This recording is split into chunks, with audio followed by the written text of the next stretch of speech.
Today on Inside Utah Politics, the midterm election is just weeks away. We're checking in with Robert Gerke of the Salt Lake Tribune on some of the races, long shot candidates, and more.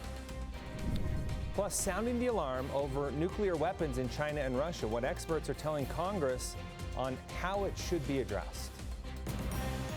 Time now for Inside Utah Politics. Thanks so much for joining us. I'm Glenn Mills. It is time to go inside Utah politics. We do begin this morning with Salt Lake Tribune columnist Robert Gerke. Robert, always glad to have you on the show. Thanks for making time for us. Yeah, glad to be here.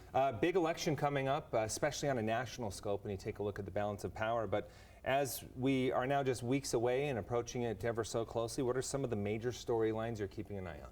I mean, the race this year is that Senate race, as you mentioned in the intro, between Evan McMullin and Mike Lee. And it's really hard to get a good read on where this race is. Evan is doing something that we've never seen done before in the state, running as an independent, trying to bring some disaffected Republicans, those independents, you know, a lot of the state, about 40% of the state is independent. And then the Democrats, with that sort of unprecedented move of not nominating a candidate and instead throwing in with McMullin.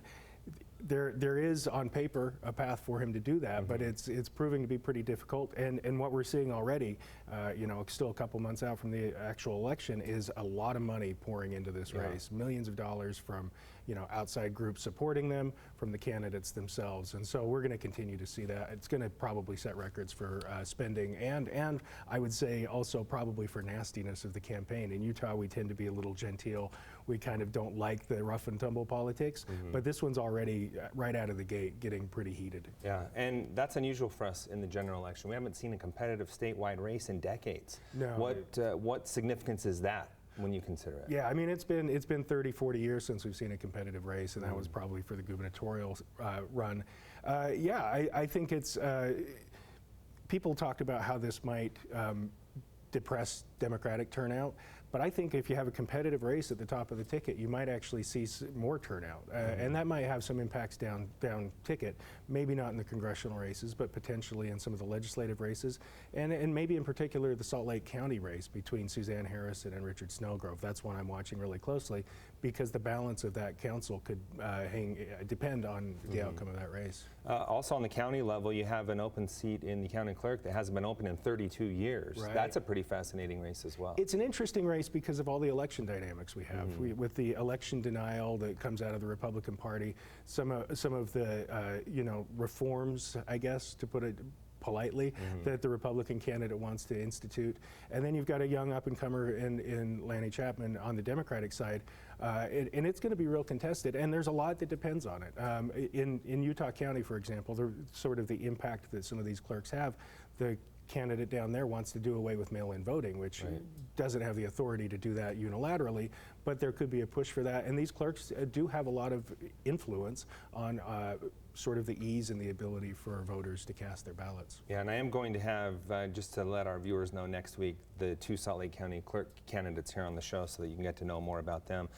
You wrote a very interesting article on third-party candidates. Why do they run when they have no chance? Tell us a little bit about that. Well, yeah, I mean, everybody pays attention to, in the Senate race in particular, you know, we talked about Evan McMullin, Mike Lee, they get all the attention.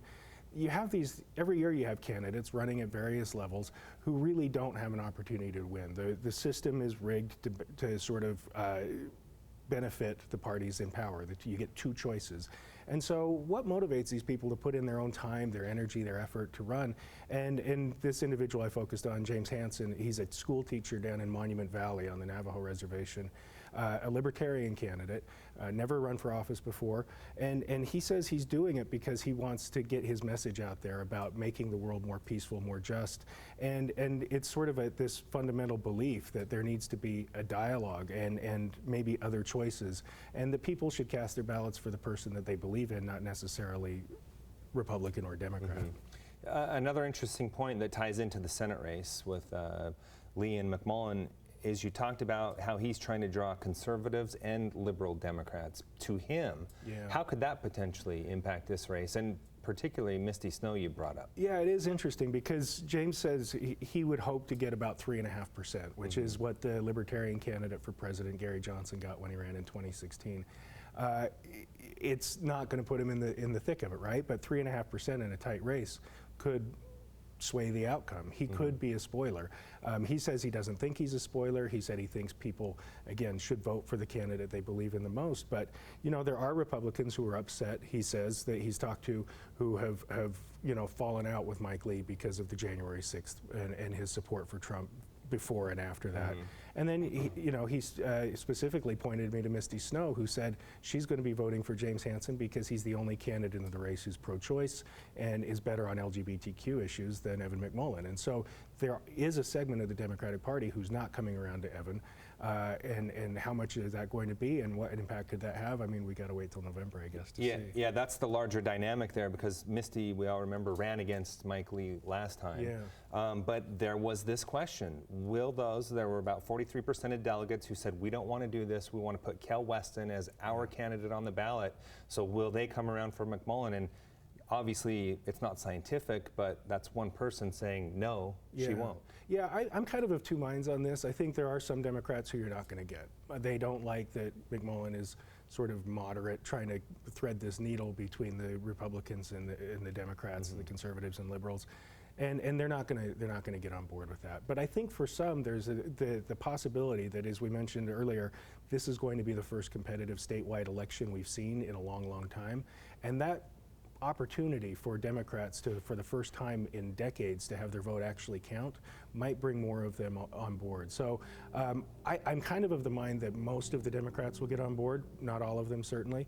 And will it be enough? I think that's the question we got to see. The polls right now are all over, and we can talk about those if you want.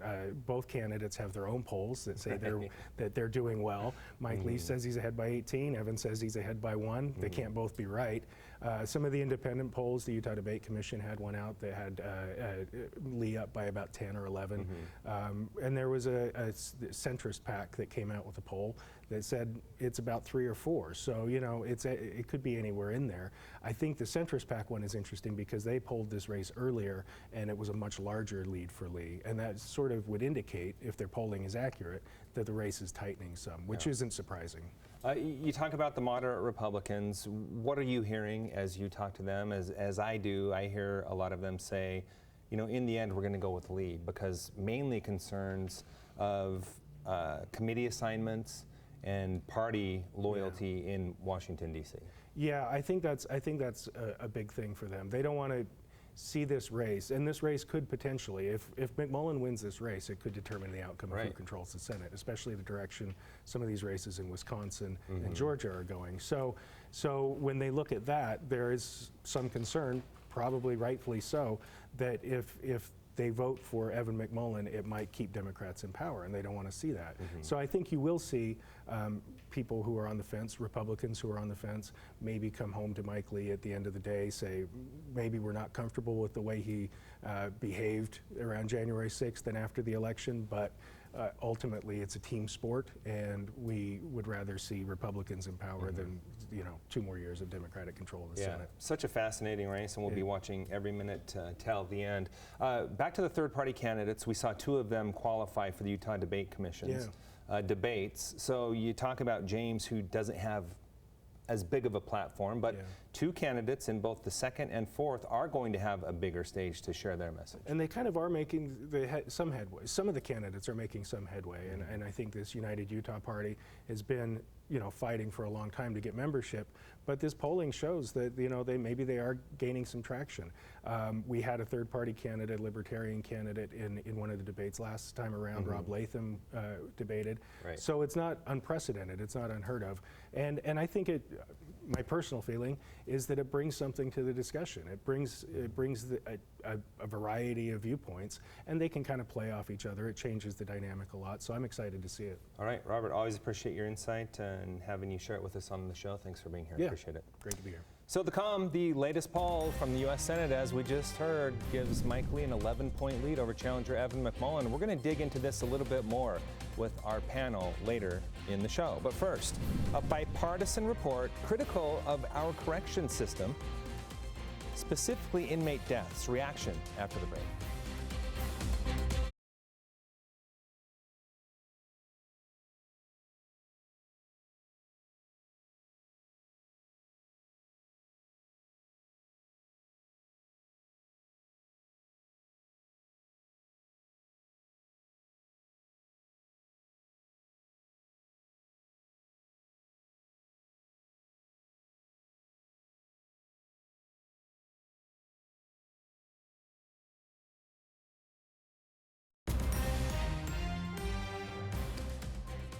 Nuclear security experts are sounding the alarm over China and Russia's rising nuclear programs. At a Senate hearing, they warned the U.S. could be underprepared without new investments. Washington correspondent Raquel Martin has the story.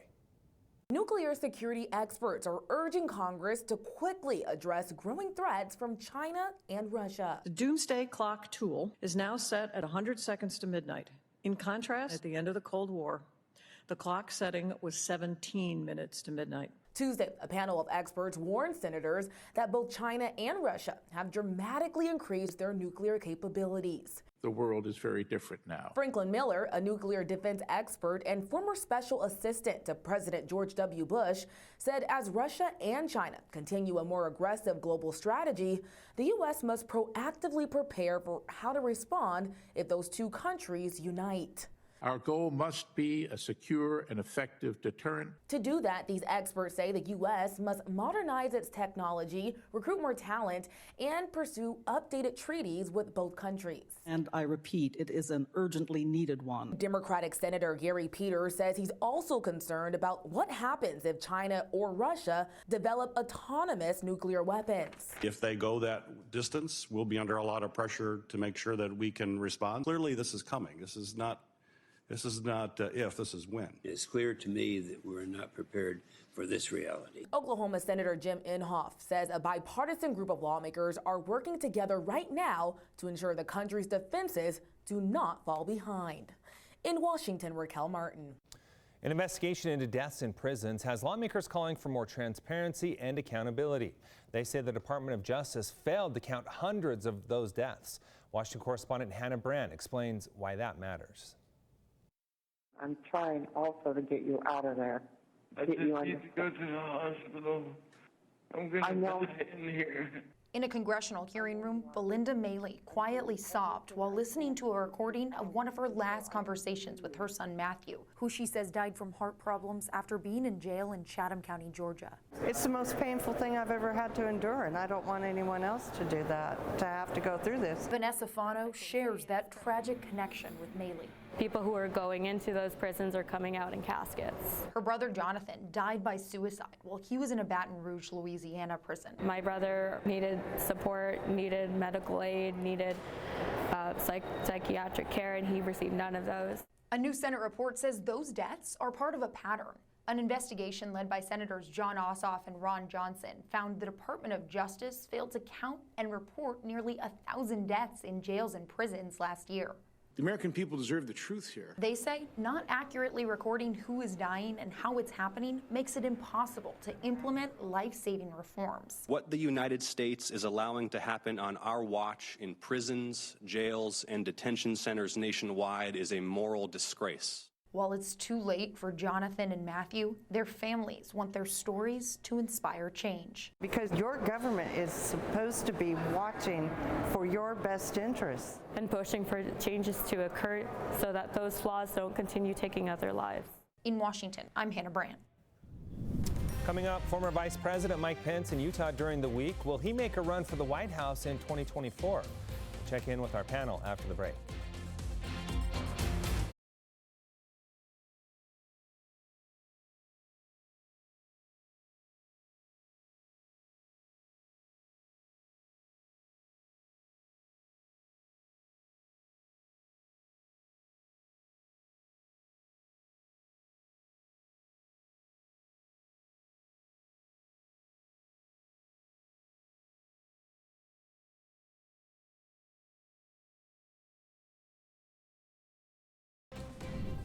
Time now to debate some of the big stories of the week with the Inside Utah Politics panel. This week we have former Utah GOP Chair Derek Brown and former Congressman Ben McAdams. Gentlemen, great to have you on the show. Let's go ahead and get right into this race for U.S. Senate. The latest poll coming out during the week from the Utah Debate Commission giving Senator Lee an 11-point lead in this race. Ben, let's start with you.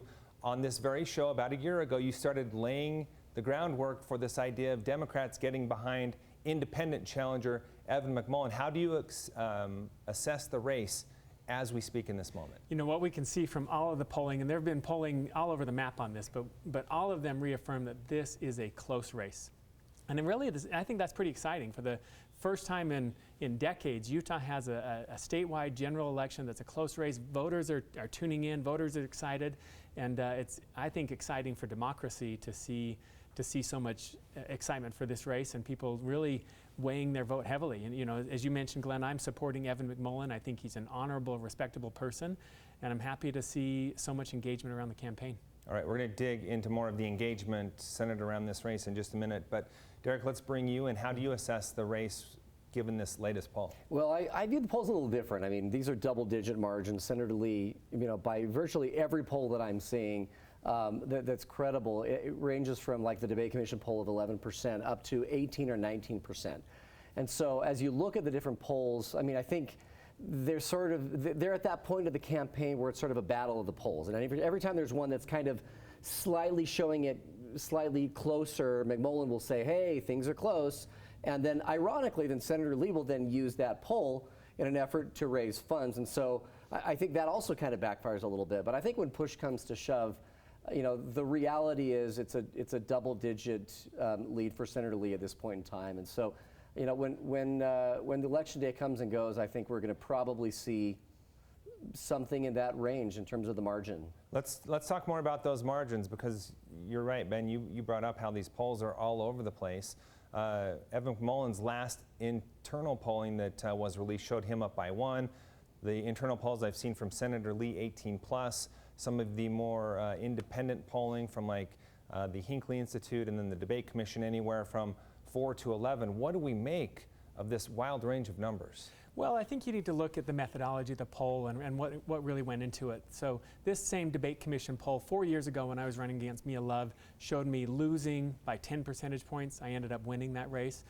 2 years later, I was running against Burgess Owens, and the same poll showed me ahead of Burgess Owens by 10 percentage points. My own internal polling showed it a much closer race than the Debate Commission poll.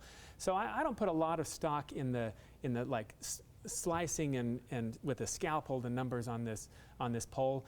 There's some, you know, the methodology in the poll isn't really solid, but what I would take away is just from the 10,000 foot level, this is a very close race and anything could happen at this point. All right, I'd like to hear from both of you on just how much money this race is bringing in. This is very unusual for a statewide race here in the state of Utah to get so much attention and so much money. And also, what do you make of the advertising we're seeing blasted all over the market? Derek, let's start with you. Well, I think that you're going to see a lot more money. I mean, this is a national race in the sense that, and that's, I think in large degree, it's the fact that Senator Lee is a national figure. And so I think that's part of it. But I think when push comes to shove, again, you're going to see when folks go into the proverbial ballot box, and particularly Republicans, I think you're going to see the range is going to go dramatically apart. I mean, Senator Lee won 6 years ago by over 40%. And that's not going to happen this time, but I think the reality is, at least for right now, McMullin hasn't really had the tough questions asked. And so after things like the Inflation Reduction Act, his response is, you know, would you support it or wouldn't you? And he says, well, you know, I like this piece, I like that piece. And that's nice and all, but when you're an elected official, you got to go one way or the other. And I think having to make those hard decisions and be pushed on where you stand on specific issues, I don't think we've seen that yet. I think we're going to see that. And when we see that, I think the polls will reflect that even more. Ben, address that. Yeah, I mean, I've known Evan for many years now. He's an upstanding, honorable person. What I love about his candidacy is he's running as an independent, not a Democrat, not a Republican, and he's not willing to take orders from party bosses. So he's gonna call it as he sees it. As Derek says, there's elements of the legislation he likes and some elements he doesn't. And he's free to go and express that opinion without being tied to special interests. You know, you showed some of the fundraising in this race. Evan has raised a significant amount, enough to be a credible candidate. He is not taking PAC dollars. So he has turned away special interest dollars, unlike Mike Lee, who has taken over $4 million from special interests. Evan is going to be an independent, not only independent from the Democratic Party and Republican Party, but he is free of an independent of the special interests that control too much of Congress. And for me, it's troubling to see a senator like Mike Lee, who has taken such immense amounts from special interests who really want to control legislation in Washington, and that's at the heart of what's broken in D.C. Can I add something, Glenn? I think that cuts both ways as well, because if he's basically saying I'm not going to caucus with Republicans or with Democrats, I mean, how is that going to impact his committee positions? How will he have any ability to influence what goes on in Utah? And I think that's the real question people need to ask is where is that influence if you're not caucusing with either party in a two-party system where you really need to choose one side or the other? We hear that talked about a lot, but let me just say quickly, Glenn, actually Evan, I think, is in a position like Mitt Romney to be one of Utah's most powerful senators. Nobody, I would say at this point, no senator drafts a bill and says, what are we going to do to get Mike Lee's vote? Mike Lee, we know, votes no on everything. Mike Lee has passed 6 bills in his 12 years in office. He hasn't been the most effective senator. Evan, because he is not going to caucus with Republicans or Democrats, I guarantee that anybody who's proposing legislation they want to see pass, they're going to be asking, whether Republican or Democrat, they're going to be asking what can they do to get Evan McMullen's support. All right, Derek, real quick, address what Ben said about Senator Lee's effectiveness in the Senate before we move on to something else. No, I think a lot of the effectiveness isn't always standing out in front and taking credit for things that have been done. I think that's one of the things people haven't necessarily seen. I had a bird's eye view of this. There's a lot of effective things you can do behind the scenes working. And I think that's a lot of the stuff that Senator Lee has done that doesn't always get talked about. And so, I mean, the reality is, yes, you do know where he stands for. And I think the fact that you know where he stands is likely to help him more than hurt him. Because the truth is, he has taken difficult stances. And when the going gets tough, you know, I've seen him. He kind of stays where he is. And he gets accused of all sorts of things for staying there and standing his ground. And you know, the reality is, you know, it's difficult. It's a lot easier to be squishy. I would just say, just quickly, it's really easy to vote no on everything. In his 12 years in the Senate, Mike Lee has passed 6 bills. Half of those bills were naming post offices and government buildings. So, you know, it doesn't take a lot of hard work to just vote no on autopilot. We need a senator who can go there, who can roll up their sleeves and constructively work to build a coalition, to build consensus, working with Republicans and Democrats. And that's what it's going to take to fix what's broken in Washington. All right, I want to get on to one other topic real quick. Former Vice President Mike Pence was in the state of Utah speaking at UVU. Sounded an awful lot like a campaign speech. I was there listening to it. Is he a potential candidate for president in 2024, Derek? I definitely think he is. I mean, he's at that place in campaigns where he's trying to figure out, do I make it official? What do the numbers look like? Do I have the support to overcome sort of the DeSantis factor? Can I overcome the Trump factor? And not knowing what Trump is doing and knowing what DeSantis is doing, it puts him in this awkward sort of middle ground where he's trying to figure out, what do I do? And so I think he has a lot of people, people that I know who are kind of part of that inner circle that I think are encouraging him to do it. But I think if he doesn't think he's going to be successful, you probably won't see him doing it. So I think he's probably looking very closely at DeSantis and Trump and trying to figure out what is the right move. So clearly, I mean, his response the other day was one like a candidate who's looking at it. Yeah, what did he say? I'll keep you posted. Exactly. Yeah. I mean, that's a perfect example of someone who is absolutely thinking about it, but doesn't want to say anything publicly. Right. Exactly. Reading between the lines there. Ben, do you see him jumping in the race for the White House? Yeah, I think, I mean, he's certainly clearly looking at it. One thing I will say is, you know, I don't agree with Mike Pence on everything. I've met him on numerous occasions. I will say that regardless of the issues, he's an honorable person. He's somebody who I think is policy and ideas focused. And it's a sad state of, I think it's a sad commentary on the state of our politics that ideas and somebody who's honorable and idea-driven really probably doesn't have much of a chance in a Republican primary today where it's dominated by people like Donald Trump and Ron DeSantis. And I think that's to the disservice of this country.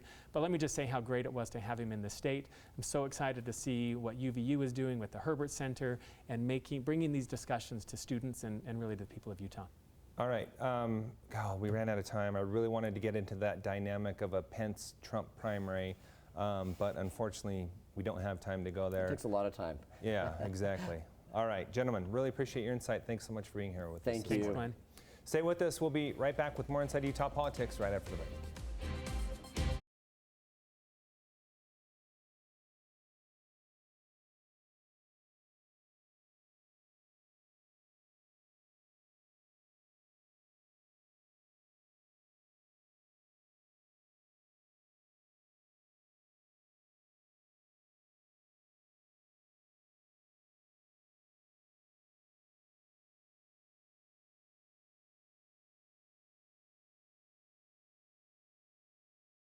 We leave you now to look at what's on the radar in the world of politics. The Citizens Climate Lobby is hosting a climate solutions panel with candidates in Utah's 1st and 3rd congressional districts. It's tomorrow from 6 to 7:30 p.m. at the Salt Lake City Library Auditorium. To register, go to the website you see right there on the screen. The general election is coming up as well. Ballots will start to go out the week of October 18th, and Election Day is Tuesday, November 8th.